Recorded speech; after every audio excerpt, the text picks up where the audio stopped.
السلام عليكم حبايبي، شلونكم؟ شو اخباركم؟ اتمنى ما تكونون مليتوا من الفيديوهات اللي انزلها عن رحلتي لتركيا. هي جدا حلوة واستمتعت فيها، وحبكم تشاركوني في كل لحظاتي اللي استانست فيها.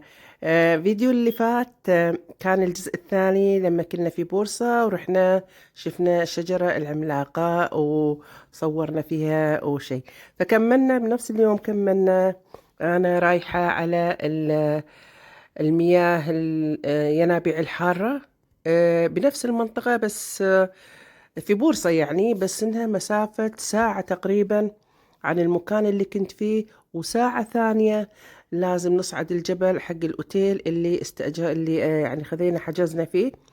الأوتيل هذا هو نفسه في عنده دور كامل آه، حق الحمامات الساخنة، يعني دور كامل بالأوتيل مسوين نفس الساونا، جاكوزي، حمامات ساخنة، المياه المعدنية الساخنة، مياه شلالات طبيعية.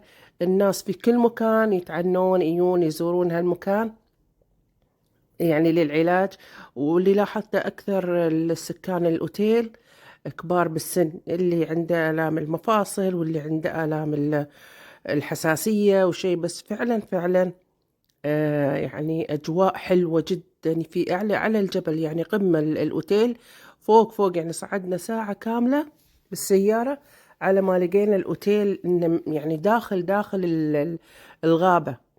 آه، طبعا مشهور جدا منطقة إيلات.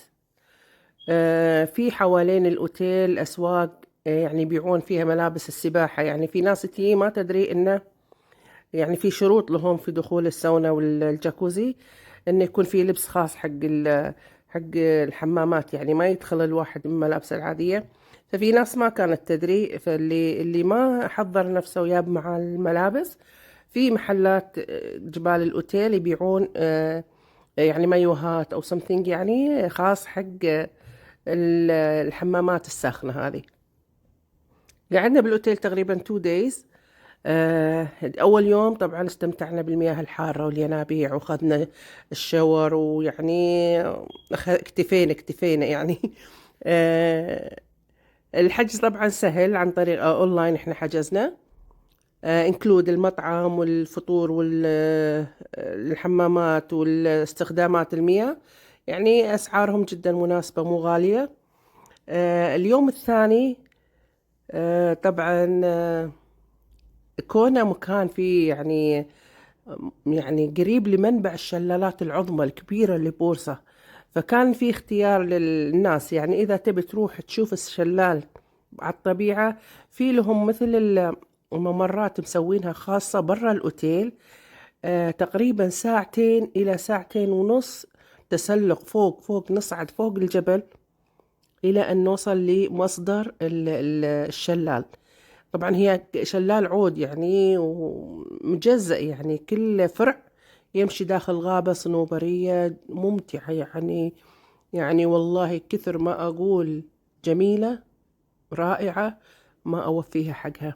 احنا خلصنا اليوم الأول بالأوتيل مثل ما قلت لكم. لاحظوا هذه المحلات اللي حوالين الأوتيل يبيعون مايوهات وأشياء خاصة اللي في الخاصة بالحمامات. وهذا هو الجزء اللي باكر إن شاء الله راح نتسلق هالمكان هذا، وراح أوريكم يعني لحظة بلحظة طريقة الممرات اللي مسوينها up the hills حتى الشلال العظيم.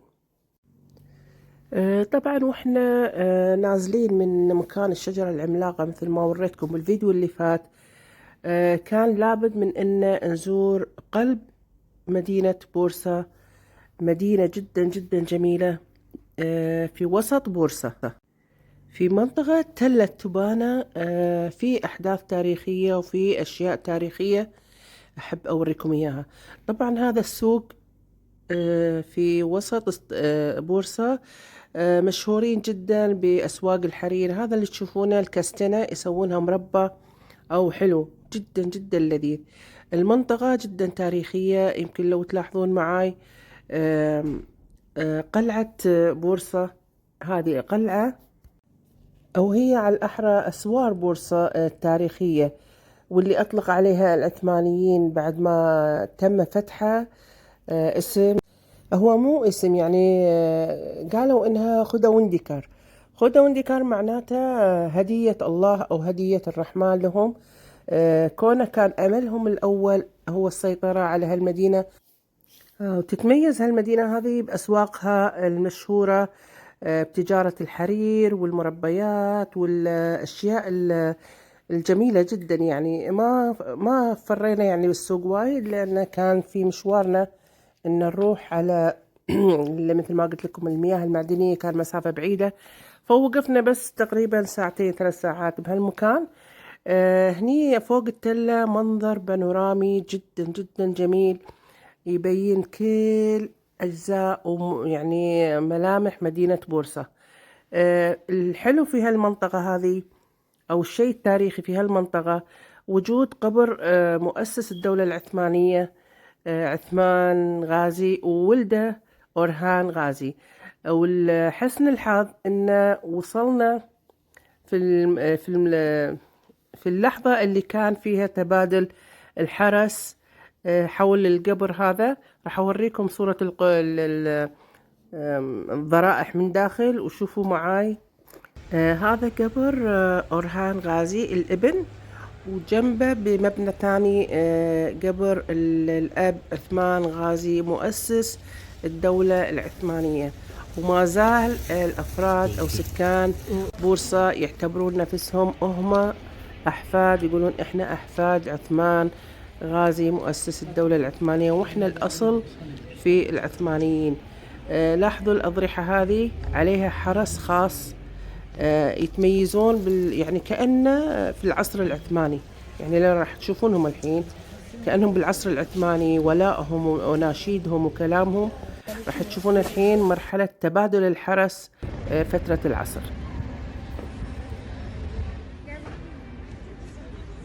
Yüce Allah'ın 99 adıyla Allah'a, Kur'an'a, vatana, bayrağın olsun. Amin. Haydi.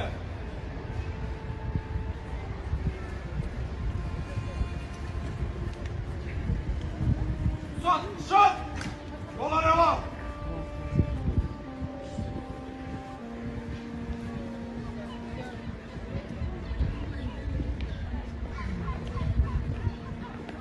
Biraz daha geri tarafta.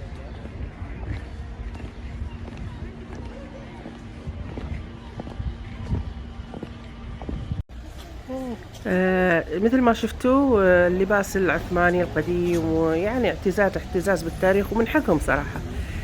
بعد هذا ما شفنا يعني هالشغلة هذه، راح توكلنا على الله، راح نطلع من المنطقة. بس بوريكم هني بعض الأضرحة للشهداء، بعض الشهداء حاطينها جنب الضريح الرئيسي.